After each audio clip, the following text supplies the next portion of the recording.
déjà la fusion des genres, ça marche à tous les coups. Le mélange, ça passe. Même dans la cuisine, par exemple, quand on mélange les saveurs, les ingrédients et tout, bah, on a plus envie de goûter. Pareil pour la musique.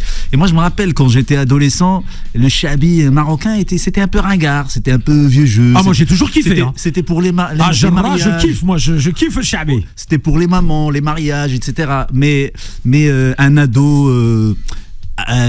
C'était trop traditionnel peut-être pour la jeunesse. C'était pas trop stylé, tu vois. Ouais, bien sûr. Et donc nous, avec mon groupe Mazagan à l'époque, on s'est dit, pourquoi pas, on va essayer de moderniser tout ça. C'était en rigolant, en vrai. On rigolait et ça a marché. Ça a pris. On a continué dans cette lancée et c'est devenu un style à part entière. Moi, bien sûr, j'étais influencé par tous les grands chantres de la musique maghrébine en général, même algérienne. On écoute énormément de musique algérienne, le raï, le shabi, surtout le shabi algérois, j'adore.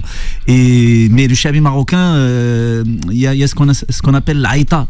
Bien sûr. Et dans chaque région du Maroc, il y a une Aïta spéciale. Aïta Bidawi, Aïta, ouais, voilà. Il y a Chichat qui chante des styles vraiment très très.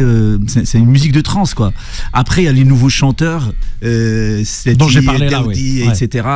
Et qui nous ont bien sûr évidemment non seulement inspiré, mais rythmé toutes nos fêtes, nos mariages, nos anniversaires, etc. Et du coup, c'est une musique de fête. Le shabi, pour les gens qui connaissent pas, c'est une musique marocaine avec des gammes arabes, mais chantée sur une rythmique purement africaine, 6-8 ou ternaire. Et donc du coup, c'est sur des rythmes endiablés à chaque fois. C'est une musique de fête, une musique de trance. Et nous, on apporte un petit peu de coloration à cette musique avec des petits mélanges, avec des styles un peu d'ici et d'ailleurs.